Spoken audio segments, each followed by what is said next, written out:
আমার বন্ধুদের ভাষ্য মতে কুষ্টিয়া ভেড়ামারায় নাকি অসাধারণ গরুর মাংস পাওয়া যায়, যেটা না খাইলে নাকি জীবন বৃথা।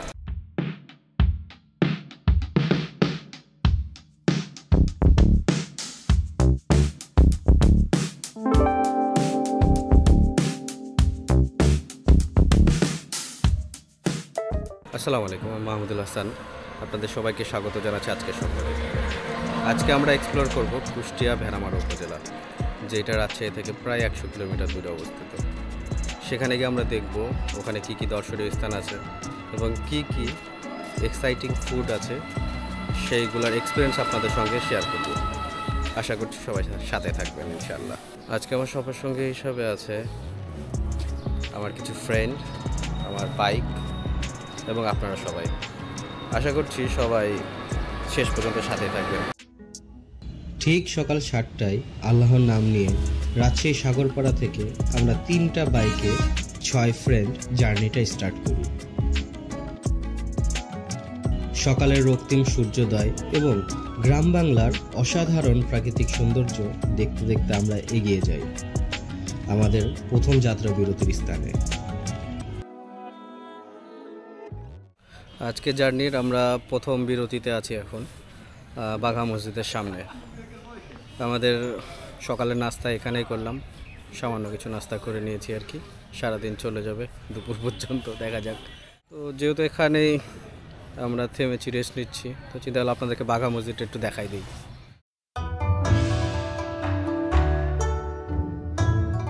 মসজিদটি 1523 থেকে 1524 সালে হুসেইন শাহী বংশের প্রতিষ্ঠাতা আলাউদ্দিন শাহের পুত্র সুলতান নুসরাত শাহ নির্মাণ করেন।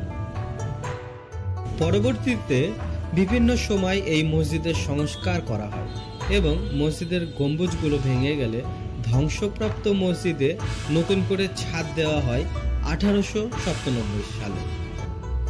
বাঘা মসজিদটির গাঁথনি চুন এবং সুরকি দিয়ে করা। মসজিদের ভেতর এবং বাহিরের দেয়ালে সুন্দর মেহরাব ও স্তম্ভ রয়েছে। এছাড়া আছে পোড়ামাটির অসংখ্য কারুকাজ এবং টেরাকোটার ব্যবহার।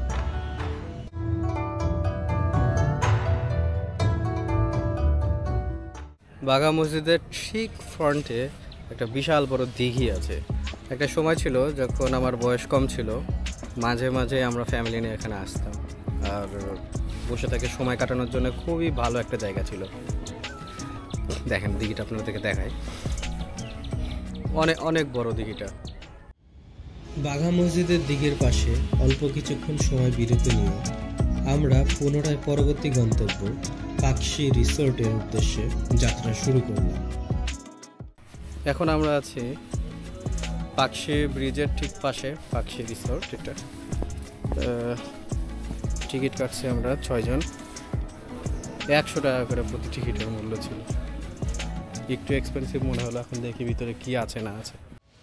রিসোর্টটির ভিতরে প্রবেশ করলেই আপনারা হারিয়ে যাবেন সবুজের মায়াজালে।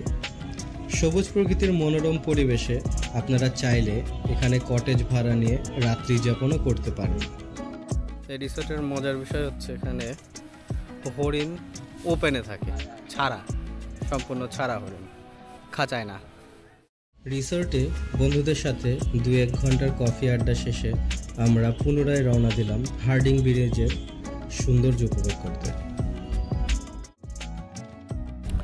এখন আমরা আছি সেই বিখ্যাত হার্ডিং ব্রিজের নিচে আর কি, পাকশি ব্রিজ যেটা বলে অথবা হার্ডিং ব্রিজ যেটাই বলেন না কেন, ওটার নিচে।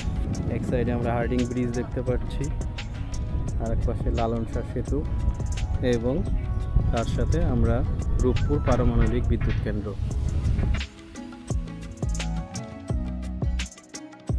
প্রাকৃতিক এবং কৃত্রিম পরিবেশের সৌন্দর্যের মাঝে অসাধারণ কিছু মুহূর্ত অতিবাহিত করে আমরা মধ্যাহ্নভোজের উদ্দেশ্যে পরবর্তী গন্তব্য হোটেল লেকভিউর উদ্দেশ্যে রওনা দিলাম।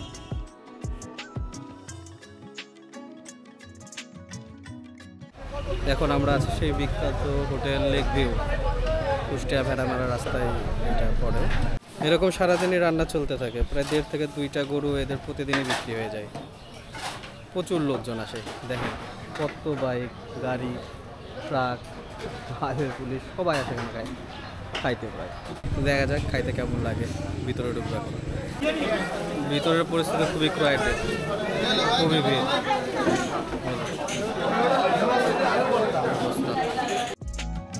আমি নিয়েছিলাম 1 প্লেট সাদা ভাত, যেটা মূল্য ছিল 20 টাকা, এবং গরুর মাংস, যেটা 160 টাকা প্রতি বাটি। সাথে ওরা দিয়েছিল পেঁয়াজের ঝাল ভর্তা। রেস্টুরেন্টে তুলনামূলক ভিড় বেশি থাকায় আমরা দ্রুত খাওয়া দাওয়া শেষ করে ফেলি।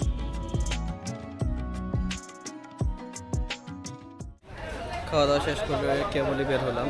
অভিজ্ঞতার কথা যদি বলি, ওভার হাই, স্পেশাল কিছু না, দূর থেকে এসে খাওয়া। এর চাইতে আমাদের রাজশাহী নওয়াটার কালাবোনা অনেক better, far better than this.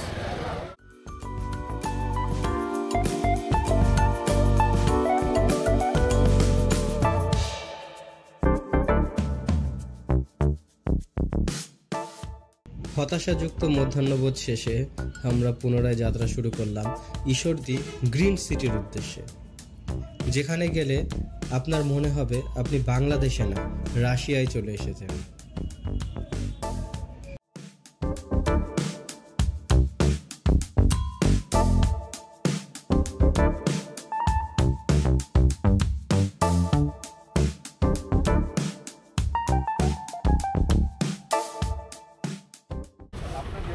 এখন বাজে 7:15। আমরা সকালে রওনা দিয়েছিলাম প্রায় সকাল 7টার সময়। 12 ঘন্টা যাবৎ বাইরে আছি, ঘুরে বেড়াচ্ছি। এখন আছি ঈশ্বরদী পাবনাতে গ্রিন সিটির পাশে। এখানে মজার বিষয় হচ্ছে আমার পিছে যে বিল্ডিংগুলো আছে ওখানে রাশিয়ানরা থাকে, যারা রূপপুর পারমাণবিক বিদ্যুৎ কেন্দ্রে কাজ করে আর কি, ওনারা এখানে থাকে।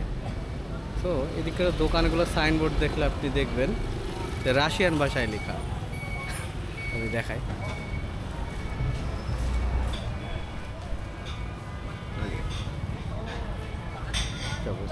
এটার বোর্ডটাই দেখেন, এখানে রাশিয়ান ভাষায় লেখা, পাশেরটাতেও রাশিয়ান ভাষায় লেখা, সবগুলো রাশিয়ান ভাষায়। আর একটা মজার বিষয় দেখেন, এখানে যে ছবি তোলার দোকান, এখানে বাংলায় যেমন দেওয়া আছে, এই পাশে আবার রাশিয়ান ভাষায় সব কিছু দেওয়া আছে। বিকাশ, নগদ যা যা আছে বা ছবি তোলা হয়, এখানে রাশিয়ান ভাষাতেও দেওয়া, আবার বাংলা ভাষাতেও দেওয়া আছে। একটু পরে সম্ভবত আমরা এই হোটেলে কাবাব জাতীয় কিছু খাইতে পারি।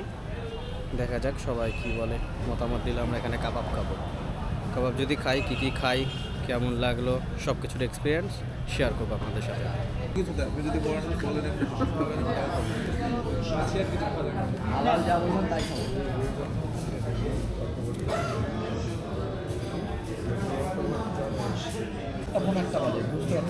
এটা হচ্ছে এই রেস্টুরেন্টে কাবাবের মেনু, ইংরেজিতে দেওয়া আছে, রাশিয়ান ল্যাঙ্গুয়েজেও দেওয়া আছে প্রত্যেকটার নাম। আমরা এখান থেকে অর্ডার দিচ্ছি চিকেন রেশমি কাবাব, গ্রিল চিকেন নিচ্ছি, আর বিফ লোটা কাবাব। রাশিয়াতে কি বলা আছে বুঝি না। আর আমরা বাটার নান নিচ্ছি সবাই। এটা হচ্ছে এদের রাইসের মেনু। এখান থেকে আমরা নিচ্ছি মিক্স সি ফুড রাইস 1:1।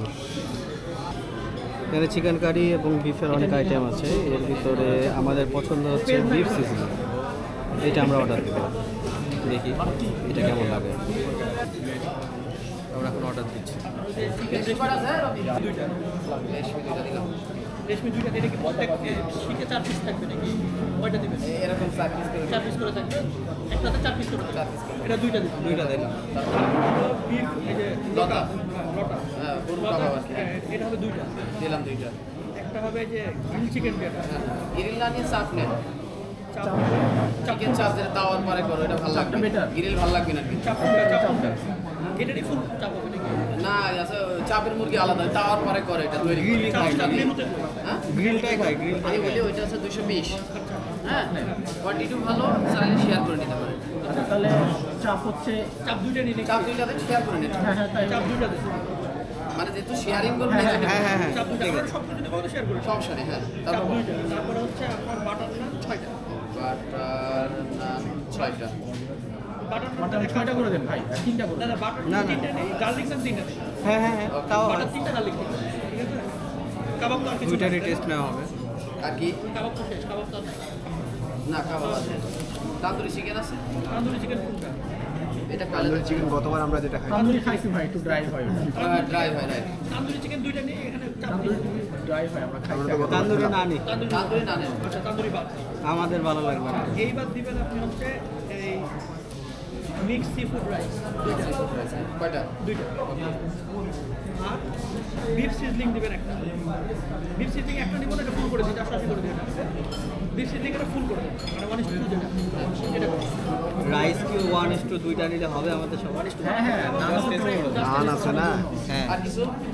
ঠিক আছে, একবার বলুন শুনে। রেশমি 2টা, লতা কাবাব মানে গরুর কাবাব 2টা, চাপ 2টা, নান বাটার 3টা, গার্লিক 3টা, সিফুড রাইস 2টা, বিফ সিজলিং 1:2 একটা।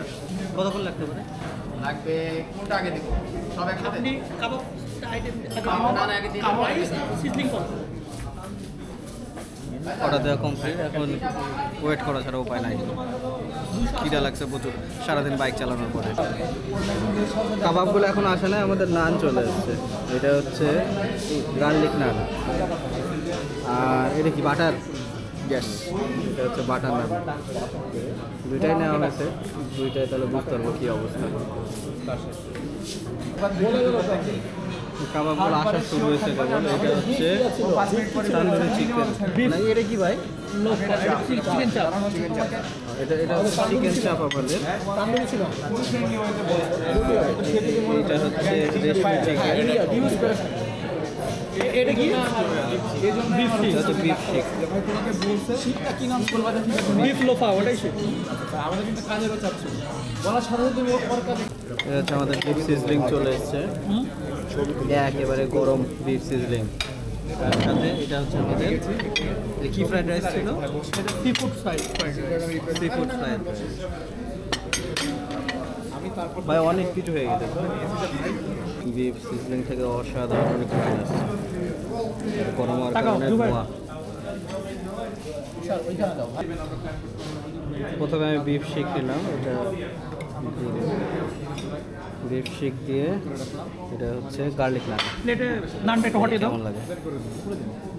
এই যে আর জায়গায় রাখি যেভাবে খেয়ে নেবো। শিক মচমচা হয়ে গেছে ভাই। দেখি।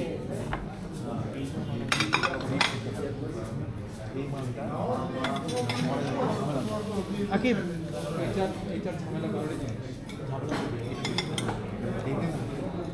ভালো, খারাপ না, অনেক ভালো ভাই। চিকেন রেশমি কাবাব নিলাম, এটা নরম আর জুসি আছে। বিফ শিক যেরকম শক্ত আর ড্রাই, এটা ওরকম, এটা সুন্দর আছে, নরম। দেখা যাক এটা খেতে কেমন লাগে। এটা প্লেন নান দিয়েই খাবো। আমি চাপ বাটার নিয়ে নান নিলাম। হ্যাঁ,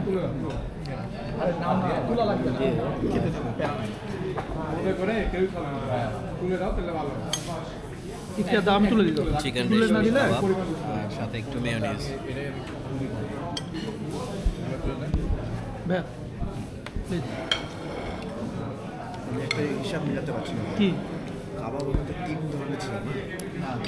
এটা অসাধারণ ভাই, এখানে কোনোটাই খারাপ না। শিওর তুমি? হ্যাঁ, একটা বিফ। এটা হচ্ছে চিকেন চাপ, দেখে মনে হচ্ছে একটু স্পাইসি হবে, এটা মশলা বেশি। এইগুলোর চাইতে এটাতে মশলা অনেক বেশি, এই যে তেল মশলা অনেক বেশি। এটা দেখি কেমন হয়।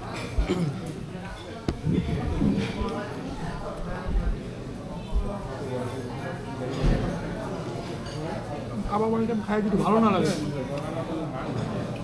চাইলে কোনো কাবাবে ঠিক থাকে। যেমনটা মনে করেছিলাম, এটা মশলা একটু বেশি, একটু স্পাইসি আছে, বাট অত বেশি স্পাইসি না। ওভারঅল ভালো খাইতে, অনেক ভালো। রাইস আইটেমের মধ্যে আমরা নিয়েছিলাম mix seafood fried rice আর বিফ সিজলিং। আর এটা ট্রাই করে দেখি কেমন লাগে।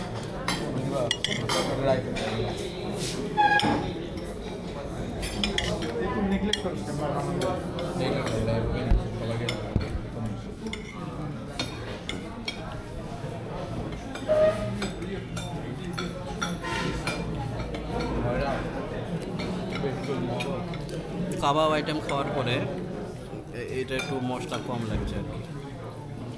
কাবাবটা একটু বেশি মশলাদার ছিল। খারাপ বলছে না, টেস্টটা প্লেন। তখন তো ওটাই বললাম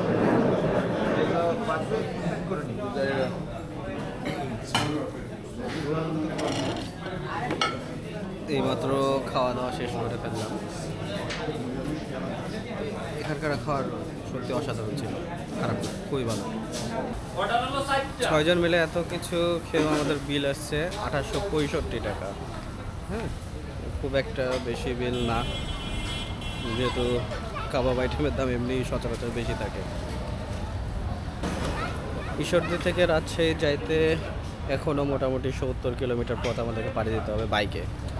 এখন রাত প্রায় 9টা বাজে। তো এখন আমরা বাইকে উঠে রওনা দিয়ে দেবো রাজশাহীর উদ্দেশ্যে। আজকের ভিডিও বলেন, ব্লগ বলেন, এই পর্যন্তই রাখছি। নেক্সট টাইম কোনো একটা ভিডিওতে দেখা হবে ইনশাআল্লাহ। সবাই সাথে থাকবেন, দোয়া করবেন, ভালো থাকবেন। আসসালামু আলাইকুম। আমি বিদায় নিচ্ছি, মাহমুদুল হাসান।